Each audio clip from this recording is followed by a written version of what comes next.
So there are some current laws on the books, but they're not covering all those scenarios. How much did you get paid for asking that question? That was the loaded one of the day. Hi, I'm Caitlin Walker. I'm from Shaker Heights High School, and I want to know, how'd you get into law enforcement?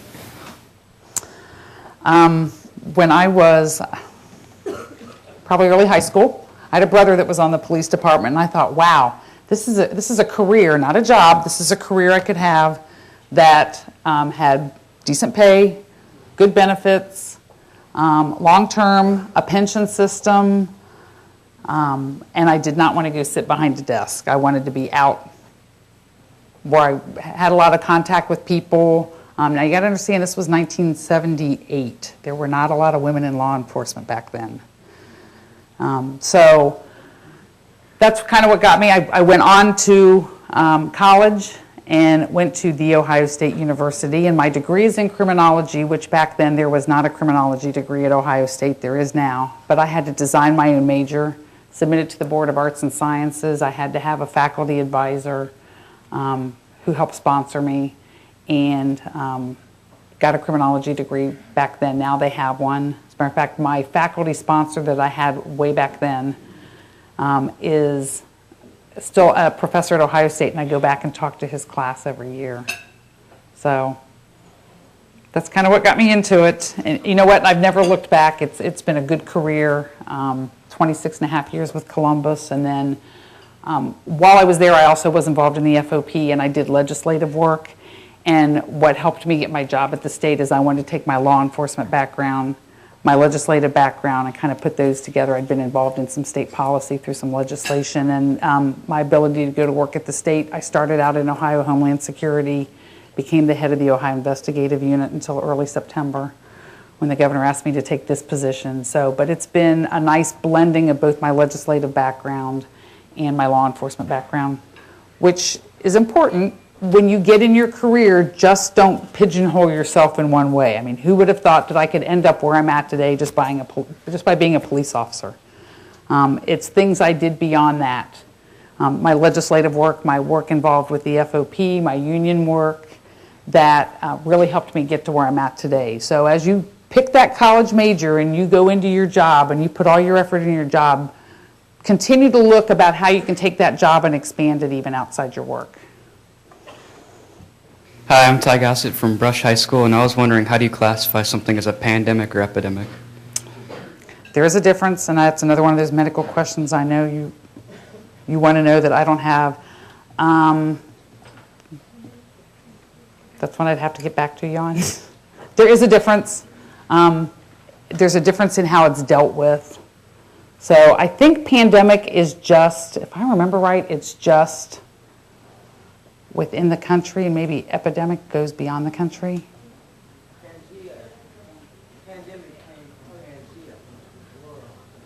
Which was rural.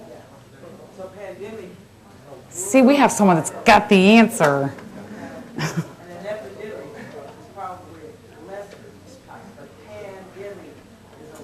Like okay. I do know, I had an exchange student last year from China, and she left us the end of July, and she was afraid when she went home she'd be quarantined, and she was for 10 days. Both she and her father, who picked her up at the airport, were quarantined for 10 days because they were concerned about the swine flu traveling to China. Since then, she's emailed me and told me it's there. She's not responsible, but they have cases of it in China. So it is spreading beyond the borders here. You have to remember too, this is swine flu, and they're just now starting to look at the effect that this is having on the food supply because of swine, and that they can get it too. So the Department of Agriculture at the state level is looking at ramping up some efforts to deal with that also. My name is Karina Lopez, and I was wondering, there's times where I see cops talking on their cell phones or texting. Can they get in trouble for that too? In all the pieces, the 6 pieces of legislation that there is a first responder exemption to allow law enforcement, EMS workers, firemen, to to continue to use their cell phones. A lot of departments, that's a form of communication. You also have to remember that the new technology, not so new technology, but in recent years the technology is to get away from the radio use, and they all now have MDTs, which are computers, that they also use. So there's a law enforcement first responder exemption in all of the bills. So the answer is it could be against their department policy. So they could get at work. I mean, it could be specified that it can only be used in emergency circumstances, and you might have to justify that. But I think most departments would tell their officers, just use it if you have to. Don't be chit-chatting to your wife or boyfriend or girlfriend while you're going down the road. That's not an appropriate use of it, and it could be a violation of policy. Hi. I was wondering. Oh wait, I just forgot my question. Never mind. We'll come back to you. Okay. Hi, I'm Stephanie Samanis from Brush High School, and I was wondering what the consequences were of having more teens in the car than you're legally able to. A ticket. And is there what's the greater risk, like a percentage of if you have like one more teen or two more teens? It's a violation of your license at that point. You'd get one ticket, so it wouldn't be per person you had in the car. That'd probably be a push. It'd be one ticket. What the consequences are, especially if you're under 18, that's up to the juvenile court, and that can vary from jurisdiction to jurisdiction.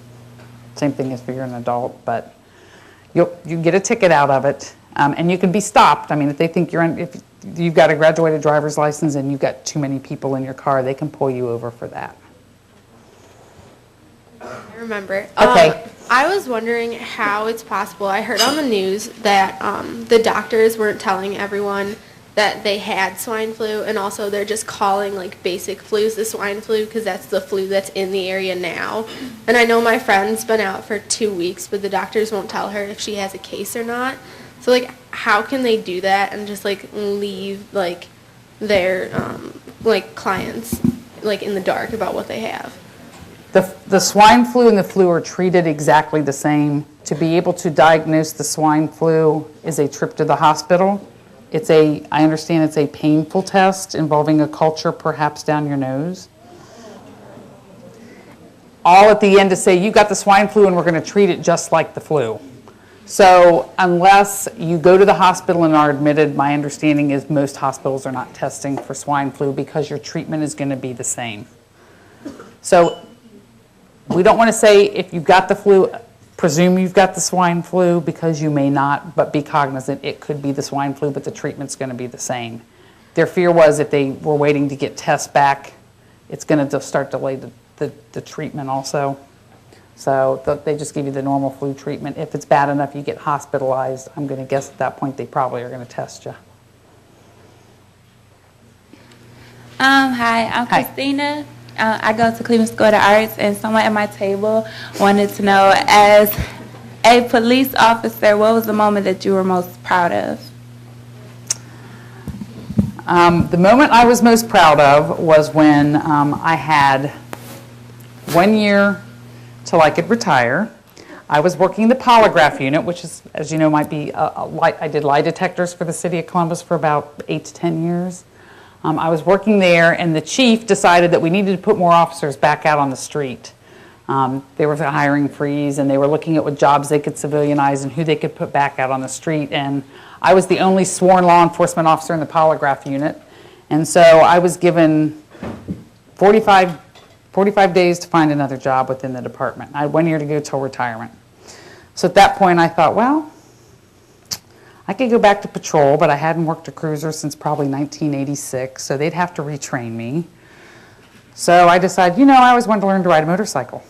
So I called my friends that were in the motorcycle unit and said, before I put in for this job, you tell me if you think I can do it. And they said, if you dump the bike, you have to be able to pick it up by yourself, which is about 800 pounds. We'll show you a way to do it. If you can do that, we can teach you everything else.